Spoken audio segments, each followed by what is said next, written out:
Ja, es ist gerade 7:15 Ortszeit. Bin soeben aufgestanden, bin auch recht müde. Aber heute geht's zum Tauchen. Hey. Eigentlich wollte ich ja heute tauchen gehen, aber aufgrund des schlechten Wetters ist das nicht möglich. Deswegen bin ich jetzt mit meinem Scooter hier ein bisschen auf der Insel unterwegs gewesen und habe jetzt ein kleines Schild gesehen, dass es hier zu einem Wasserfall geht.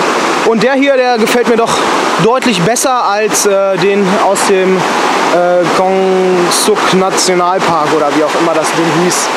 So, ich zeige das einfach mal.